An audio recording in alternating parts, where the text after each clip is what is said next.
क्योंकि हम लोग भाजपा पार्टी के वोटर सपोर्टर प्रचारक सब कुछ हैं, मर खप जाते हैं इस चीज़ के लिए, की रोटी के लिए। अब बुढ़ापे में भी तरसना पड़ेगा, उसमें भी मरते समय भी ये मेरे मत्थे पर लिखा होगा कि तुम संविदा के हो, रिटायर होके अब घर जा रहे हो। हाथ जोड़ के निवेदन करना चाहूँगा अपने यूपीएसआरटीसी के आला अधिकारियों से कि हम लोगों के साथ इंसाफ करें। आज 15-20 सालों से अगर हम लोग नौकरी कर रहे हैं तो एक इसी आशा पर कि आज नहीं तो कल हम लोगों का नियमितीकरण होगा, हम लोग भी नियमित हो।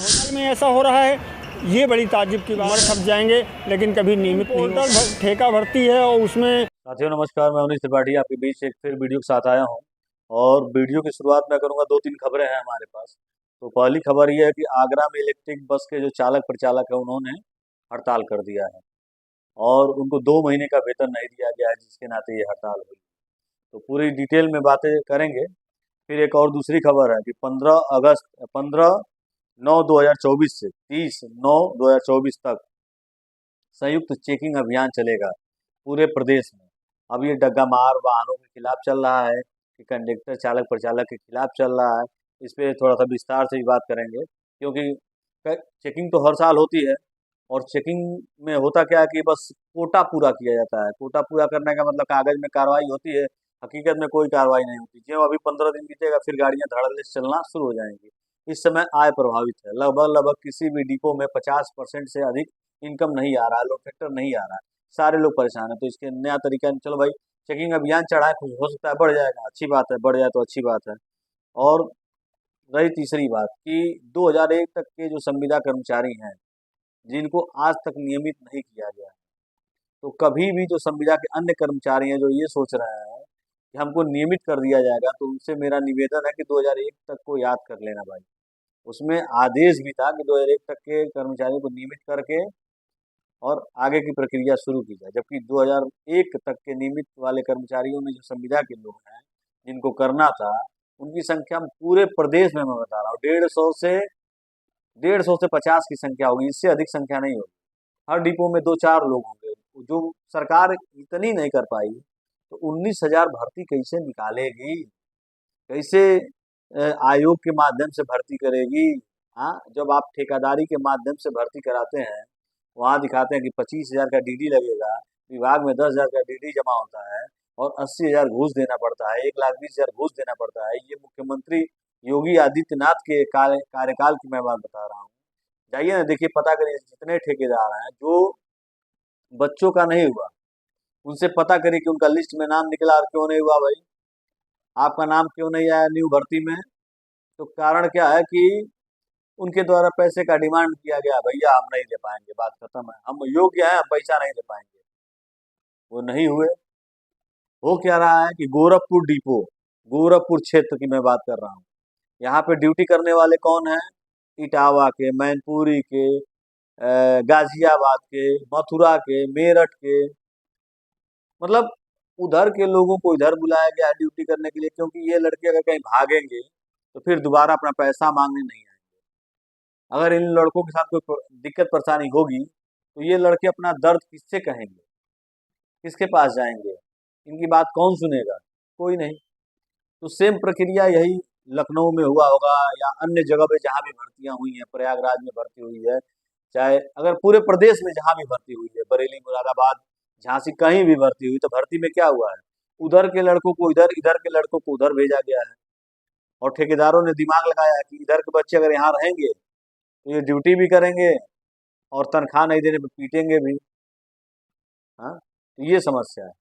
अभी सिटी बस की बात उठा लीजिए, गोरखपुर की उठा लीजिए, चाहे कहीं की उठा लीजिए, हो क्या रहा है कि 2-2 महीने का वेतन नहीं मिल रहा है। आउटसोर्सिंग पर जो भी काम करने वाले कर्मचारी हैं उनका ईपीएफ का जो है कागज पत्र सही नहीं है। कोई लखनऊ दौड़ के कराने जा, हमारे साथ कई बार ऐसा हुआ कि हमारे साथ, कहाँ जा रहे हो भाई, कहाँ? लखनऊ का। तो अरे भैया ईपीएफ का कोई कागज नहीं मिला है, 1 साल होने जा रहा हमको काम करते हुए। तुम कहाँ? तो हमको ये दिक्कत है, हमारे साथ ये घटना घटी है। तमाम लोगों का तमाम समस्या। ब्लैक लिस्ट बना लिए हैं लोग, ब्लैक लिस्ट में नाम डाल देंगे और उसके बाद फिर उनसे पैसे का डिमांड कर रहे हैं कि 20,000 लाओ, 25,000 लाओ, दूसरे डिपो में ट्रांसफर कर देंगे। जो नए आउटसोर्सिंग के बच्चे हैं, जो हमारे संविदा पे काम करने वाले आउटसोर्सिंग के जो ठेकेदार के माध्यम से आए हैं, उनकी बहुत समस्याएं हैं। उनको निर्धारित गाड़ी नहीं मिल रही है, निर्धारित रूट नहीं मिल रहा है। कभी कभी ऐसी स्थिति आ रही है कि कहीं बाई चांस कोई WT बन गया गलती से, क्योंकि उनकी भाषा अलग है और यहाँ के लोगों की तरीका अलग है, वो यहाँ के लोकल स्टॉपेज को नहीं जानते हैं। और कोई कह रहा है कि हमको सलेमपुर जाना है, भरतुआ जाना है, मुसैला जाना है, उसी में कोई उसी गांव का नाम पिपरा जाना है। अब पिपरा कहाँ है वो बच्चा नहीं जान रहा है, उसको नहीं पता है कि उसको मनिहारी का टिकट बनाना है, अगर कोई सलेमपुर से आता है तो उसको हमको पुरैना का टिकट बनाना है, पिपरा बोल देगा गाँव को। अब यहाँ वो कंफ्यूजन पड़ गया, उसने अभी बनाया नहीं, तब तक चेकिंग आ गया, तो कहाँ बना है, वो तो यहाँ बना है, ये तो आगे है 2 किलोमीटर। अब जब 2 किलोमीटर आगे तो WT बनेगा उसका। तो हो क्या रहा है, इधर के उधर, इधर के उधर कर रहे हैं, और शोषण कर्मचारियों का हो रहा है, अधिकारी भी उसी में लगे हुए हैं, उनको खुद सब कुछ जानकारी है, लेकिन कुछ चालक परिचालक भी चालाक है। ऐसा नहीं कि सारी गलती कहीं ना कहीं किसी और, कुछ ऐसे भी चालक परिचालक हैं जो, जिसे एक लड़के का नाम नहीं लेना चाहूंगा मैं, लेकिन उसका हमको लग रहा है कि एक ही महीने में कम से कम कभी 2, कभी 1, कभी 5, कभी 2, ऐसे मतलब WT बना। अधिकारियों द्वारा उसको विभाग से बाहर निकाल दिया गया, ब्लैक लिस्ट में डाल दिया गया। लेकिन तो कुछ लोग ऐसे भी हैं जो चालाक भी हैं। मैं एक तरफा बात नहीं कर सकता हूँ, क्योंकि वीडियो के माध्यम से जो भी सच्चाई है उसको सही बताना चाहिए। नहीं तो लोग कहेंगे भाई जब तमाम लोग झूठ बोल रहे हैं तो आपके झूठ बोलने में फिर फायदा क्या। तो सच और झूठ का यही मामला है।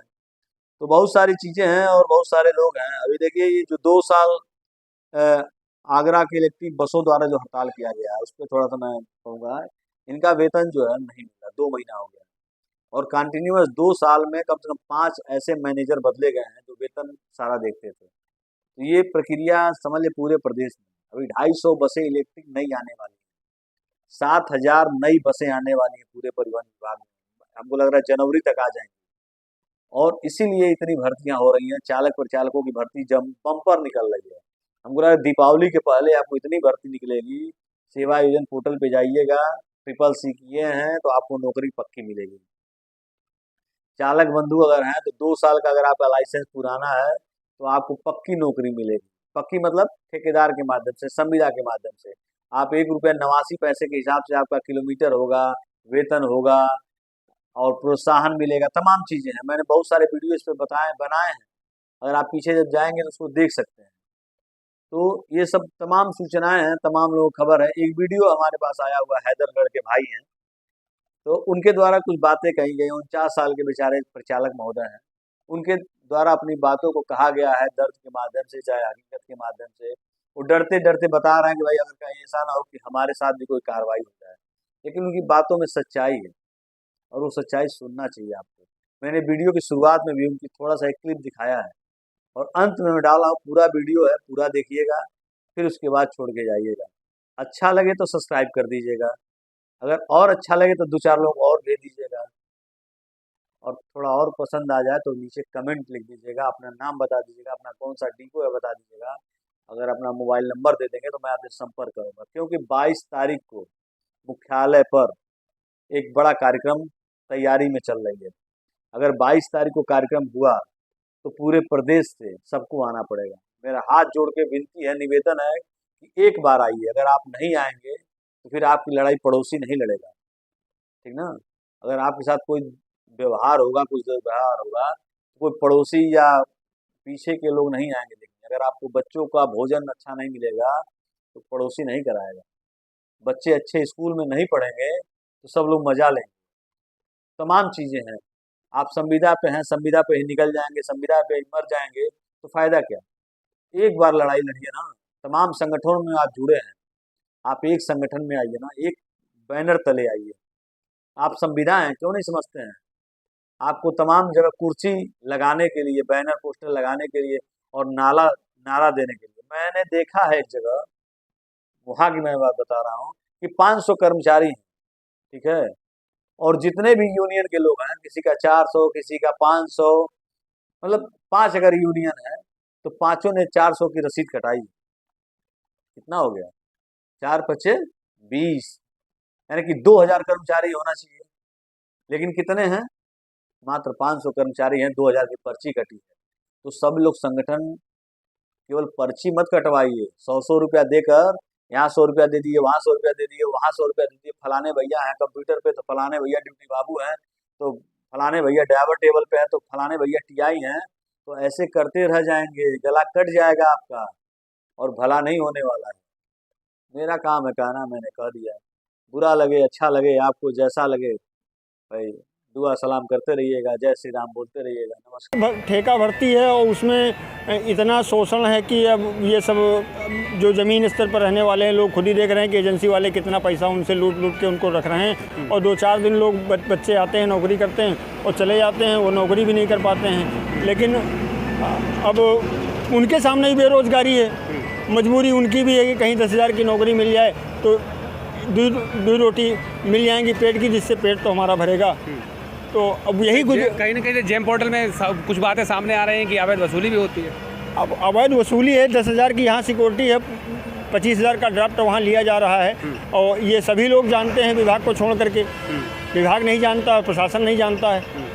और जो बच्चे भर्ती होके आ रहे हैं उनसे अगर उनकी जांच करवा ली जाए तो बच्चे खुद ही अपना बयान दे देंगे कि हमसे 20,000 का 15,000 का ड्राफ्ट लेकर के हमको विभाग में भेजा गया और यहाँ आने पर 10,000 सिक्योरिटी पुनः फिर जमा करनी है। तो ये सब गलत है। और इस शासनकाल में ऐसा हो रहा है, ये बड़ी ताज्जुब की बात है, जिसमें ऐसा कतई नहीं होना चाहिए। हमारे जो माननीय मुख्यमंत्री जी हैं उनके शासनकाल में ऐसा होना बहुत ही शर्मनाक और गलत बात है। क्योंकि हम लोग भाजपा पार्टी के वोटर, सपोर्टर, प्रचारक सब कुछ हैं, मर खप जाते हैं इस चीज़ के लिए और सम्मान जुटा देते हैं। और उस सम्मान के बदले यही मिलता है कि 2 वक्त की रोटी के लिए अब बुढ़ापे में भी तरसना पड़ेगा। उसमें भी मरते समय भी ये मेरे मत्थे पर लिखा होगा कि तुम संविदा के हो, रिटायर होके अब घर जा रहे हो। उसमें भी 2 पैसे का हमें लाभ नहीं। मार्ग पर जाते हैं, आपको क्या लगता है कि विभागीय आपको आय अधिक देनी है, ज़्यादा से ज़्यादा इनकम हो सके? मैं तो हमेशा यही प्रयास हर परिचालक करता है कि अधिक से अधिक आय जमा करें, तो विभाग हमारी और हमारे साथ साथ विभाग की छवि को उज्जवल हो।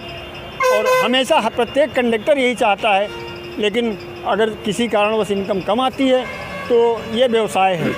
नियमित भर्ती होने वाली है, समायोजित सबको, जितने भी संविदा चालक परिचालक इनको समायोजित कर दिया जाए, इनका पहले भला होना चाहिए। इसके लिए आप यूपीएसआरटीसी को क्या एक आला अधिकारियों से गुहार लगाना चाहते हैं? मैं हाथ जोड़ के निवेदन करना चाहूँगा अपने यूपीएसआरटीसी के आला अधिकारियों से कि हम लोगों के साथ इंसाफ करें। आज 15-20 सालों से अगर हम लोग नौकरी कर रहे हैं तो एक इसी आशा पर कि आज नहीं तो कल हम लोगों का नियमितीकरण होगा, हम लोग भी नियमित हो जाएंगे और एक समान कार्य कर रहे हैं और उसके बाद भी समान कार्य के समान वेतन देने की बात तो दूर है। आज हम लोगों को दूध की मक्खी की तरह निकाल के फेंक दिया जा रहा है। ऐसा महोदय नहीं होना चाहिए। मैं ये निवेदन कर रहा हूँ। कहीं आप किसी दूसरे संगठन से ताल्लुक़ तो नहीं रखते? मेरा किसी संगठन से कोई ताल्लुक़ नहीं है, मैं कर्मचारी हूँ। अपनी बात को मैं आपसे कह रहा हूँ, हो सके तो मेरी बात को आप आगे बढ़ा दीजिएगा, नहीं तो यहीं दबा दीजिएगा। हो सकता है ये बात कहने के बाद मेरे खिलाफ ही कोई कार्रवाई हो जाए या हमको ही विभाग से बाहर। कुछ गलत मांग तो कर नहीं रहे? मैं तो अपने हिसाब से सही बात बोल रहा हूँ और अपने सारे प्रदेश के कर्मचारियों की बात कर रहा हूँ। मैं कोई विभाग की बुराई नहीं कर रहा हूँ, किसी भ्रष्टाचार की बात नहीं कर रहा हूँ। जो हो रहा है वर्तमान में वही बात मैंने आपसे कही है। अब बाकी ऊपर के आला अधिकारियों की मर्जी है, उनकी समझ में कैसे आता है क्या आता है, ये उनकी सोच है।